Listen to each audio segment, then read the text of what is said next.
Whatever you see or experience, consciously or subliminally, when repeated vividly over and over again, does affect your behavior and definitely can influence you to buy a product or buy into a lifestyle.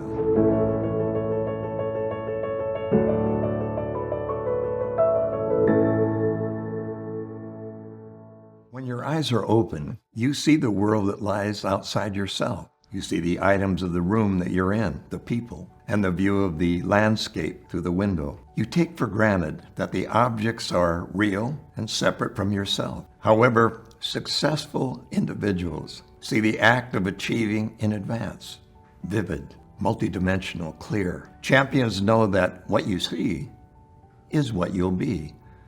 So when you close your eyes, images and thoughts flow through your mind. You may review memories of past events or preview future possibilities. You can daydream about what may be or what may have been, and your imagination will take you beyond the limits of space and time. Most people attach little importance to these inner visions. They may seem pleasantly irrelevant or uncomfortably at odds with the accepted external reality. If you're like most people, you grow up with the idea that seeing is believing. In other words, you need to physically see something with your own eyes to believe that it's real. I know many successful people who live like that, but there's an attitude that suggests before you can see it, you have to believe it. And this premise holds that our belief system is so powerful that thoughts can actually cause things to happen in the physical world. I also know many successful individuals who live according to this notion of reality. So which concept is nearer the truth? Do you have to see it before you believe it, or believe it before you can see it? And the answer is both are basically true. If you can see something in your mind's eye and you imagine it over and over again, you'll begin to believe it is really there in substance. And as a result, your actions, both physical and mental, will move to bring about, in reality, the image that you're visualizing. During my university years at the U.S. Naval Academy at Annapolis, before I became a naval aviator, I underwent training in aircraft recognition, and all of us sat at one end of a big hall while silhouettes of American and foreign military aircraft were flashed on a screen at speeds similar to combat situations. And we were supposed to write down the numerical designations and also the names of the planes, such as A-4 Skyhawk, F-11F Tiger, MiG-21, and so on. But the task became more difficult each week because they kept adding more planes, scrambling the order, and speeding up the projection. And finally, it got ridiculous because the images were going by faster than an MTV music video, so that most of us saw only a blur, and some didn't see anything. And I began to see planes that weren't even invented yet. When it came time for the final exam, I didn't know for certain which planes I was seeing. I wrote down hunches, intuitions, and reflex responses. But when the test results were announced, virtually everyone had scored a perfect 100%. We had seen the planes, even if we didn't necessarily believe it. And for me, that test proved that images can be stored and retained unconsciously at incredible speeds. And those stored images, when recalled, can enhance performance. What about the thousands of flickering images we see on a TV or a computer or a movie screen? What about commercials? Do we have to believe the products really do all those amazing things before we buy them? Do viewers have to think that violent scenes in movies and TV are actually occurring in real life for there to be a negative effect on their behavior? Many people believe that violent fantasy has no impact on their lives whatsoever because they think they're too intelligent to be swayed by it. Well, I've got news for them. Whatever you see or experience, real or imagined, consciously or subliminally, when repeated vividly over and over again, does affect your behavior and definitely can influence you to buy a product or buy into a lifestyle, good or bad. Your attitude and beliefs are quite simply functions of what you see day in and day out.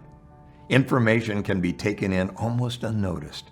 You won't react to it until later, and you still won't be aware of what lies behind your response. In other words, what you see really is what you get, regardless of whether you know it or not. You don't need to be watching images of airplanes or TV shows, music videos, video games, or commercials. You can be just lying down or commuting to work or walking through a park. And by seeing from within in your mind's eye, you can change your life.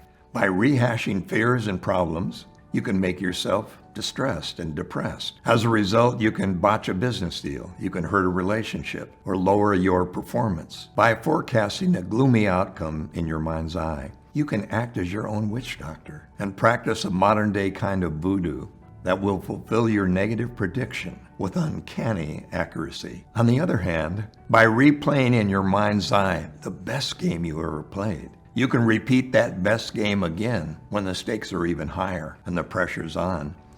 And by mentally pre-playing the best game you've ever imagined, you can set the stage for a world-class performance.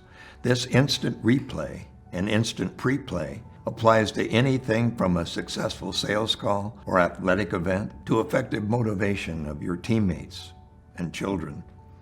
Your attitudes and beliefs are the software program driving you every day on life's journey.